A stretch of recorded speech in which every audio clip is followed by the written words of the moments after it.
اس کے قرآن جب اترتا ہے اندر قلب میں آپ کے، تو وہ اقبال کہتا ہے کہ چوں بجاں در رست جاں دیگر شبد، زبان سے پڑھنے سے نہیں، حتیٰ کہ یہ محض ذہن سے فکری طور پہ بھی نہیں، جب یہ تمہارے ہاں کی اندر نفسیاتی دنیا کے اندر جب یہ اتر جاتا ہے جاں دیگر شبد، تو وہ کچھ اور ہو جاتی ہے، اور جاں چوں دیگر شد جہاں دیگر شبد، اور جب تمہارے اندر کی دنیا کچھ اور ہو جاتی ہے تو باہر کی دنیا کچھ اور ہو جاتی ہے۔ یہ تو شخص ترجمے کرتا چلا جاتا تھا نا قرآن کی۔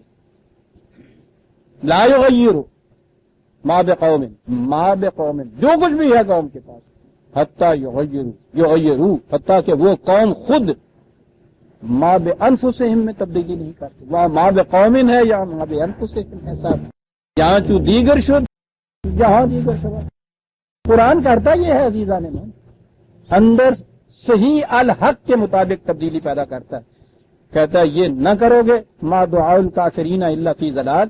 یہ کافرین کے معنی صرف یہی نہیں ہے کہ جن کو آپ نان مسلم کہہ دیتے ہیں، یہ تو یا ایھا الذین آمنوا سے کہا تھا ان تنصروا اللہ، یعنی ان سے بھی کہا تھا کہ اگر تنصر اللہ تم یہ نہیں کرو گے تو ہم نہیں تمہاری مدد کریں گے، ان سے کہا ہوا۔ قرآن میں کئی آیات ہیں جن میں کہا ہوا یا ایھا الذین آمنوا آمنوا باللہ ہے، یا ایھا الذین آمنوا ترجمہ عامی کیا جائے تو یہی ہوگا نا کہ اے ایمان والو، آمنوا باللہ ایمان لاؤ، تو یا ایمان والو کہہ کے تو مخاطب کیا جا رہا ہے۔ پھر یہ کیا چیز ہے؟ وہ ہے وہ چیز جس سے ہم اپنے آپ کو متعارف کراتے ہیں، قانون اور مسلمان ہونا جی الحمدللہ۔ یہ کہنے والے تو ہو گئے اس خطاب میں یا ایھا الذین آمنوا، اے وہ جو اپنے آپ کو مسلمان کی حیثیت سے، مومن کی حیثیت سے متعارف کرا رہے ہو، یہ تو ہو گیا جی آپ کا رجسٹریشن کارڈ اور آپ کے ووٹنگ کی لسٹیں اور آپ کے ہاں کی مردم شماریاں، یہ ساری کی ساری قوم مسلمانوں کی ٹھیک ہے، اس کا رہنا، اس کا مستحکم ہونا بھی ضروری ہے۔ پیالہ ہی ٹوٹ جائے گا تو شراب کس میں پیو گے عزیزان مان، یہ ضروری، لیکن اسی سے اگلی بات حاصل نہیں ہوتی۔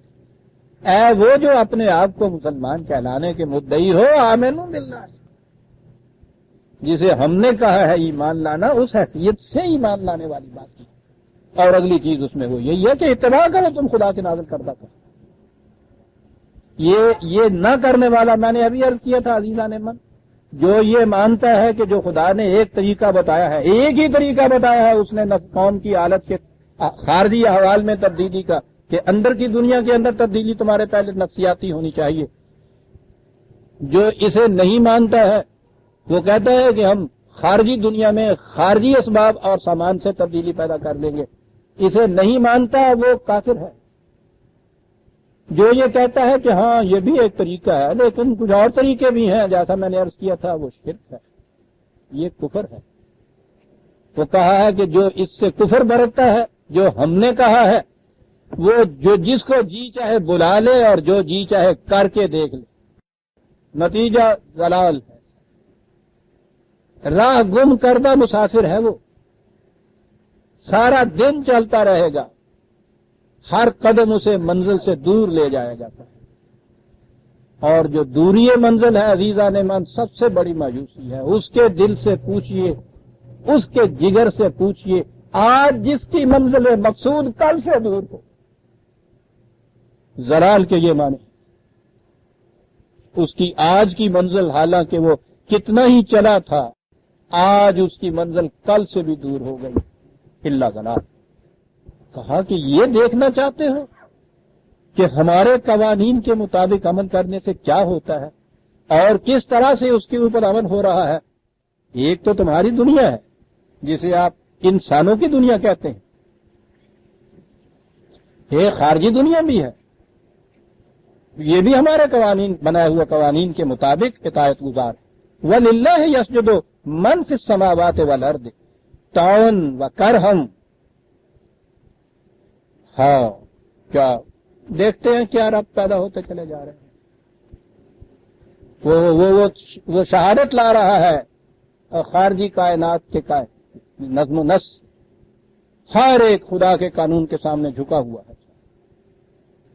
کتنا ہی ساری رات کا تھکا ہوا سورج کیوں نہ ہو کہ تم لوگ تو سو رہے تھے اور میں تو امریکہ میں چمک رہا تھا، تم نہیں اٹھتے کہ صاحب کیوں نہیں اٹھتے کہ رات دیر سے سویا تھا؟ وہ کہتا ہے میں تو سویا ہی نہیں ہوں، میں تو ساری عمر میں نے آنکھ بھی نہیں جھپکی، مجھے آج ذرا تم جو 5:06 پہ کہتے ہو سورج نکلے گا، مجھے ذرا 7 منٹ پہ نکلنے دو، سوال ہی نہیں پیدا ہوتا اس کے لیے۔ یسجد للہ، اسے خدا نے کہہ رکھا ہے یسجد للہ۔ من فی السماوات والارض طوعا وکرہا، بڑی اہم آیت ہے عزیزان ایمان، اور آج تو میں مانگ کے بھی نہیں چھین کا زیادہ وقت لے لوں گا، آیت عجیب و غریب سامنے آ رہی ہے، سجدہ ریز ہے اس کے حضور۔ من فی السماوات والارض، سماوات والارض میں جو کچھ بھی ہے، آگے ہے طوعا وکرہا۔ طوعا تو ہوتا ہے بطیب خاطر، کرن ہوتا ہے مجبوراً کسی کام کے لیے کرنا۔ عام طور پہ ذہنوں میں یہ آتا ہے کہ یہ جو خدا نے کہا ہے کہ یہ کائنات کی چیزیں بھی جو ہیں یہ بھی طوعاً کرن ہمارے ہاں محاورہ بن گیا، اور طوعاً کرن کے معنی ہوتا ہے مجبوری ہمارے ہاں، اور طوعاً وکرہا یہ کرنا ہی ہوگا، یعنی طوعاً نہیں اس میں آتا، کرنا ہی آتا ہے۔ یہ عجیب بات ہے الفاظ کی کہ میں نے ٹھیک ہے بھائی میں نے بھی طوعاً و کرن میں چلا ہی گیا تھا، وہ طوعاً تو ہوتا ہی نہیں اس میں، کرہن۔ ہمارے ہاں بھی یہ چیز ہے کہ یہ جو کہا گیا ہے نا کہ ان کو ہاں صاحب یہ جو ہے مجبور ہے اس چیز کے کرنے کے اوپر، تو یہی چیز ہم نے یہ کہی ہوئی ہے، مجبور ہے اس کے کرنے کے اوپر۔ بات وہی ہے عزیزان من، قرآن کا جو انداز ہے تصریف آیات سے اس کا مفہوم سمجھ میں آتا ہے، وہ ہم طریقہ استعمال نہیں کرتے۔ سوال ہی نہیں ہے کہ یہ خارجی کائنات کی چیزیں خدا کے ہاں کا قانون ہو۔ کرہن تو مانے ہوتا ہے نا کہ دل اس کو پسند نہ کرے، کسی جبر کے ماتحت وہ کچھ کیا جائے، استبداد کے ماتحت کیا جائے۔ فرعون کی خدائی میں تو ایسا ہوتا تھا، خدا کی خدائی میں اس کی پیدا کردہ یہ مخلوق، یہ کائنات کی چیزیں، یعنی ان کی کیفیت سمجھنے کے لیے بھی صحیح ایسا ہوگا کہ وہ سورج چڑھنے کے لیے تو مجبور ہے، لیکن یہ چیز روتا ہوا بکتا ہوا گالیاں دیتا، سان ہی نہیں دے دیا کہ میں نہیں جانا اسکول، میں نے بڑی نیند آئی ہوئی ہے، کنوں بڑھ کے جگاؤں ہے، انہوں نے جانا تو ہے گا، وہ یہ جانا بھی کوئی جانا ہے گا، پر کون والی بات جو ہے کائنات کی چیزیں خدا کے احکام کی اطاعت اور وہ یوں کر رہی ہوں، عزیزان من میں ہماری بھول تھی۔ 41/11 41/11 ثم استوى الى السماء وهي دخان، لو میں اب کیا کروں، اب تو ہر بات اس میں سے ایک نئی بات نکل آتی ہے۔ روز کہتا ہوں نہ جاؤں گا کبھی گھر ان کے، روز اس کوچے میں کام نکل آتا ہے بڑی مجبوری ہوتی ہے۔ نہیں بھائی میں استحیاء و قانون پہ نہیں آتا، عظیم چیز ہے، عظیم چیز ہے۔ اس خارجی کائنات طبی کائنات کی تخلیق کے سلسلے میں سب سے پہلا درجہ صاحب پوچھو کسی سائنسدان سے، عزیزان مان پوچھو ڈنگڈن سے، سجدہ کرنے لگ گئے یہ کہنے کے لیے 1400 سال پیشتر یہ کہا جا رہا کہ ابتدائی کیفیت اس ٹھوس کائنات کی گیسز کی شکل میں تھی صاحب، کون کہے گا 1400 سال پیشتر آگے بڑھنا چاہیے، نیبولا گیسز کی شکل میں تھا، وہی دکان خیر۔ فقال لہا وللارض، یہ سماوات اور ارض دونوں اس میں آ گئیں، ان سے کہا گیا ارض یا طوعا و کرہا، تمہیں تو یہ اطاعت کرنی ہوگی ہمارے قوانین کی۔ یہاں لفظ آئے گا طوعا و کرہا، کیسے اطاعت کرنا چاہتے ہو؟ قالتا اتینا طاعنین، کرہن آپ نے کیا کہہ دیا، ہم تو بصرت چشم یہ کچھ کریں گے صاحب، ہم آنکھوں کے بال ارشاد تعمیل ارشاد کریں گے۔ طوعا، آپ کا یہ حکم، آپ کا یہ قانون، اور دل میں کسی قسم کی کراہت آ جائے سوال ہی نہیں ہوتا۔ طوعا طاعین، میں ابھی بتاتا ہوں کہ وہ جو ہے من فی السماوات والارض جس میں کہا ہے طوعا اور کرن، پھر وہ بات کیا ہوئی، کہا جو ہے اس نے یہاں تو یہ کہا کہ ان سے بھی کہا تھا طوعا اور کرن، انہوں نے کہا کہ طوعا، اور پھر ذہن چلا گیا ایک اور آیت کی طرف، وہ جس کے متعلق ایک غلطی چلی آ رہی ہے اور وہ شروع سے چلی آ رہی ہے، اور وہ ایسی چلی آ رہی ہے کہ اب ہمارے ہاں گویا وہ محاورہ ہی بن گیا ہے۔ آسماں بارے امانت نہ توانست توید، قرۂ فال بنا میں من دیوانہ زنن، دیوانہ ہوتا فرما گئے نا جناب کہ آسمان نے اس امانت کے بار بار کو اٹھانے سے انکار کر دیا، یہ قرہ پھر ہمارے دیوانے کے نام پڑا، ہم دیوانے کے نام پڑا یہ قرہ۔ آپ کے ہاں یہ سارا چلا آ رہا ہے کہ خدا نے یہ امانت پیش کی زمین آسمان کے اوپر، اور انہوں نے اس کے اٹھانے سے انکار کر دیا۔ وہ کہہ رہا تعین انہوں نے کہا تھا کہ ہم یہ کریں، انکار کر دیا۔ پھر آگے انسان نے اس کو اٹھایا، تو اس کو شکر کرنا چاہیے تھا نا کہ ہم نے یہ پیش کی ان سب کے سامنے ہے، تو سب نے کہہ دیا کہ نا بابا ہمارے بس کی بات نہیں ہے، انکار کر دیا۔ کوئی ایک آیا اس نے کہا کہ یہ تو بڑی بری بات ہے، صحابہ کی معاذ اللہ عام گفتگو کر رہا ہوں کہ کی منہ لگے کہا جائے گا کہ صاحب یہ گل کسی منی نہیں، اچھا بھائی کوئی گل نہیں آگی میرے سر پہ رکھ دے گا۔ اب میں آیت کے معنی میں جاؤں کیا کہتے ہیں یہ لوگ اس کے ترجمے میں۔ آیت ہے یہ 33/72، انا عرضنا الامانۃ علی السماوات والارض والجبال فابین ان یحملنها واشفقن منها حملها الانسان، ہم نے اپنی امانت کو عام ترجمہ پیش کیا زمینوں کے سامنے، آسمانوں کے سامنے، پہاڑوں کے سامنے، انہوں نے ریفیوز ٹو، اب ہے نا لفظ ہے ابا، جی ہاں اس کے اٹھانے سے بالکل انکار کر نہیں اٹھائیں گے، وہ ڈر گئے اس امانت کے اٹھانے سے، نہیں اٹھایا حاملہ الانسان نے کہا جسے تیرا کوئی کلی نہیں تیرا مائی چکتا نا سامان جڑا ہے گا تے تو ترلے لینی پھر دی گئی ہیں تو کوئی گل نہیں سمائی میرے سر تے رکھ دے میں لا کہے گی نا کہ بیٹا تیرا بھلا ہو جیندا رہو بڑا میرا کام کیتا۔ انسان نے اٹھایا انہو کانا ظلوما جہولا ظالم جاہل دیزانے من کیا عرض کروں کیا ہو رہا ہے ہمارے یہ مقام یہ کہنے کا ایک لفظ عربی زبان کا ان سے پوچھئے کہ جسے حمل امانت کہتے ہیں اس کے معنی کیا ہوتے؟ ان کے ہاں حمل امانت کے معنی ہوتے ہیں امانت میں خیانت کرنا، یہ ہم نے قوانین کی اطاعت کی امانت جسے کیا کہ کہا جس سے امن نصیب ہو جاتا ہے۔ امانت کے معنی وہ شے ہے نا کہ جس کے بعد امن نصیب ہو جائے، یہ امن اس لیے ہے کائنات میں کہ یہ اس کے قوانین کی اطاعت کرتے ہیں، یہ کہیں ایک دفعہ ان میں سے ایک چیز بھی اس اطاعت سے انکار کر دے تو دیکھیے آپ کا امن کہاں جاتا ہے صاحب۔ اور تو اور صبح چائے پینا دشوار ہو جائے، کسی دن آپ رکھیں وہ کیتلی کو آگ کے اوپر، کسی دن تو وہ 5 منٹ میں کھولنے لگ جائے ہو پائے، اور دوسرے دن وہ منجمد ہو کے برف ہو جائے، تو یہ شے کہ جس سے امن نصیب ہونا چاہیے یہ ضابطہ قوانین ہم نے ان کے پاس سامنے پیش کیا۔ عرض سما انہوں نے اسے اس میں خیانت کرنے سے انکار کیا کہ ہم اس میں خیانت نہیں کریں گے، اب تک نہ ڈر گئے اس بات سے کہ اس میں خیانت اس امانت کے اندر بالکل نہیں، یہ چیز حملہ الانسان انسان نے بھی اٹھایا، یہ خیانت کرتا ہے، انہ کانا ظلوما جہولا، ہمارا کیا بگاڑتا ہے، اپنے آپ پہ ظلم کرتا ہے، بڑے بیوقوف واقع ہوا۔ اللہ للہ یسجد من فی السماوات والارض طوعا وکرہا، اس کے سامنے جھکتا ہے ہر کائنات کی شے تعینین جھکتی ہے، وہ خیانت نہیں کرتی ہے اس کے سامنے۔ یہ اس کی کیفیت یہ ہے کہ 2 طریقے ہیں، انسانوں کی دنیا من میں دونوں دنیایں ہیں عزیزان من، یہ بات جو ہے کرہن والی کائنات کی قوتیں جتنی بھی ہیں وہ تو طوعاً اس کی اطاعت کرتی ہیں، انسانوں کی دنیا کے اندر 2 قسم کی جماعتیں آ جاتی ہیں، ایک تو طوعاً اس کا اقرار کے اس کو اٹھانے والی، اس کی اطاعت کرنے والی، اور یہ تھی وہ آپ کے صدر اول کی محمد الرسول اللہ والذین معہ،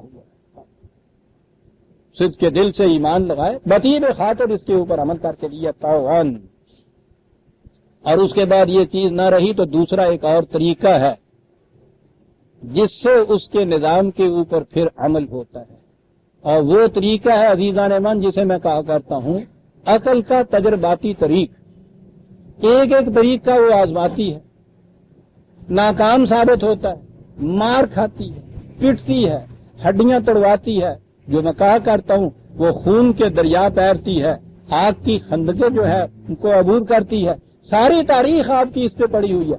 یہ کچھ کرنے کے بعد آخر الامر وہ اسی چیز پہ آتی ہے جو قرآن نے دی تھی۔ ساری تاریخ انسانیت 6000 سال کی عزیزان من ٹرائل اینڈ ایرر کی روح سے تاریخ ہے اس بات کی کہ جس نے اس کو تعاون نہیں مانا ہے اس نے عقل کے ان تقاضوں کی روح سے، اور اسے میں زمانے کے تقاضے کہا کرتا ہوں، زمانے کے تقاضے مار مار کے ادھر لے آتے ہیں، انسان کو مجبور ہو جاتا ہے اس کے ماننے کے اوپر۔ یہ تعاون اور کرہن کیوں مانتے ہیں؟ تعاون وہ مانتا ہے جو ایمان سے اس کے اوپر بطیب خاطر عمل کر لیتا ہے۔ اگر یوں نہیں مانو گے کرہن منوائیں گے تمہیں، ماننا پڑے گا تمہیں، زمانے کے تقاضوں سے مجبور ہو کر کرہن کے یہ مانے ہوئے صاحب۔ انداز ملوکیت آپ نے ایجاد کیا اپنے ہاں حکمرانی کا، جب سے انسان نے آنکھ کھولی دیکھتے چلے آئے، وہی انداز تھا آپ کے یہاں، انسانوں کو انسانوں پہ حکومت کرنے کا حق، ایک انداز تو ایک بادشاہ، ایک مستبد حکومت، یہ ایک چیز بادشاہت جو تھی آپ کے یہاں کی۔ تعاون اس کو مٹایا، محمد رسول اللہ والذین معہ صلی اللہ علیہ وسلم ورضی اللہ تعالی عنہم نے تعاون مٹایا اس کو۔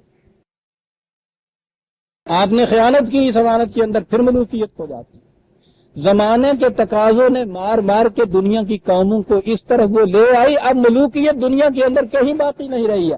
الحمدللہ آپ کے ہاں ابھی ہیں بادشاہ سلام، اہل کتاب ہمیشہ سب سے پیچھے ہوتے ہیں خدا کی اطاعت کرنے میں، یاد رکھیے عزیزان من۔ وہ اور تو اور یہ وہ حیل سلاسی 82 سال کا بڈھا چھوڑتا ہی نہیں تھا، جو آج کل ان کی خبریں آ رہی ہیں، کیا ہو رہا ہے؟ یہ زمانے کے تقاضوں کے مطابق انسانوں کو کرہن منوایا جا رہا ہے۔ تمہیں تو یہ اس کے سوا چارہ کار کوئی نہیں ہے، یہ کیا جا رہا ہے۔ وقت نہیں، ورنہ میں آپ کو ایک ایک چیز بتاتا کس طرح سے انسانوں نے خدا کی بتائی ہوئی اقدار کے خلاف نظام قائم کیے، کس طرح سے خود مجبور ہو کے زمانے کے تقاضوں کے لحاظ سے اس کو بدلنا پڑا۔ کل تک غلامی آپ کے ہاں مسلمان نہج تھا انسانی معاشرت کا، ارسطو جیسے حکیم اور فلاسفر جو تھے ان کی کیفیت یہ تھی، 40 غلام تھے اس کے لیے، آج تک اس کی 40 دلیلیں موجود ہیں غلامی کے حق میں۔ پلیٹو اس کے متعلق یہ کہتا ہے کہ جس کام کے لیے کوئی بنا ہوا ہوتا ہے اسی کام کے اندر فٹ ان ہوتا ہے۔ ٹیڑھے پاؤں کے لیے ٹیڑھا جوتا چاہیے، سیدھے جوتے اس کا پاؤں ڈال دیجئے تو وہ چل ہی نہیں سکتا۔ غلام پیدائشی ٹیڑھا پاؤں ہوتا ہے، دلیل ہے ان کے یہاں کی۔ میں نے عرض کیا تھا کل تک یہ چیز آ رہی تھی زمانے کے تقاضوں نے، اور پھر درمیان میں پھر آ گئے ہم۔ تعاون مٹایا آ کے اس صدر اول کی جماعت نے، خیانت کی مسلمان نے، پھر خیر سے مسلمان سلاطین کے گھروں کے اندر 3,000 حرم کے اندر کنیزیں تو ان کے بڑے جو ہارون رشید اور مامون رشید جیسے تھے ان کے اندر یہ چیز۔ کل تک آپ کے ہاں ابھی مکے میں وہ بازار موجود تھا جہاں آپ کے ہاں لونڈیوں کا، عورتوں کا، ہماری ناموس کا نیلام ہوا کرتا تھا عزیزان۔ تو زمانے کے تقاضے ان کو مجبور کر لائے جناب، ہر چارٹر کے اندر یہ چیز لکھنی پڑی، زمانے کے تقاضے۔ میں ذاتیات میں نہیں اترا کرتا، بات سمجھانے کے لیے ہوتا ہے۔ آج بھی آپ کے ہاں وہ آخری تفسیر جو اس دور کی کہا جاتا ہے کہ بڑی فلسفیانہ تفسیر ہے مولانا مودودی صاحب کی، موجود ہے۔ اس تفسیر کے اندر یہ چیز بڑی شرح و بس سے دلائل سے لکھی ہے کہ جنگ میں گرفتار ہونے والی عورتوں کو لونڈیاں بنایا جائے گا، سپاہیوں میں تقسیم کیا جائے گا، بلا نکاح ان سے وہ تمتع کریں گے، جی بھر جائے گا تو بیچ دیا کریں گے ان کو۔ اس کے اندر تفسیر کے موجود ہیں، اور انہوں نے ہی پاکستان کا آئین جو ہے اس کے اوپر دستخط کیے جس کے اندر لکھا ہوا ہے کہ غلامی کو منسوخ کیا جاتا ہے۔ تعاون نہیں مانا وہاں، کرہن یہاں ماننا پڑ گیا عزیزان من۔ للہ یسجد من فی السماوات والارض طوعا وکرہن، جو تعاون نہیں مانے گا کرہن ہم منوائیں۔ اب یہ جو چیز ہے کہ انسان سرکشی برتتا ہے، یہ چیزیں نہیں برتتی، وہ اطاعت کرتا ہے، یہ نہیں کرتا۔ عزیزان من، دو لفظوں کی ایک بات آ رہی ہے، ذرا اسے دیکھیے، ذہن میں رکھیے۔ عرب کا بدو 1400 سال پیشتر کا، آج کا انسان ذہن کی ان بلندیوں پہ پہنچا ہوا، سمجھانا دونوں کو ہے اس نے کہ فطرت کی قوتیں تو یہ سارا کچھ کرتی ہیں، کبھی اس سے ادھر ادھر نہیں ہٹتی، اور ان کے اندر چلنے والا انسان جو ہے اس کی یہ کیفیت ہے، کبھی یہ کرتا ہے کبھی وہ کرتا ہے۔ کہا آؤ تمہیں بات سمجھائیں دونوں کا فرق۔ ایک آدمی چلا جا رہا ہے، پیچھے سے سورج، دھوپ ادھر سے آ رہی ہے، اس کا سایہ آگے پڑ رہا ہے، سورج اوپر جا رہا ہے، سایہ سمٹ کے پاؤں کی طرف آ رہا ہے، سورج ادھر ہو جاتا ہے، سایہ ادھر چلا جاتا ہے۔ یہ سایہ اس کا ہر روز ہر وقت اسی طرح سے کرتا ہے نا، کبھی اس میں فرق آتا ہے۔ قرآن کہتا ہے وَظِلَالُهُمْ بِالْغُدُوِّ وَالْآصَالِ، او اس سائے کے ساتھ چلنے والے، تو ذرا اتنا ہی دیکھ کہ تیرا سایہ تو کبھی سرکش نہیں بڑھتا، اور کمبخت تیری کیفیت کہ آج ادھر جا رہا ہے کل ادھر جا رہا ہے، فرق تو دیکھ دونوں کے اندر کتنا۔ کہاں کی مثال کہاں لا رہا ہے، اوف میرے عزیز، یعنی تشبیہ وہ ہے جو ہٹ ہی نہیں سکتی اس سے۔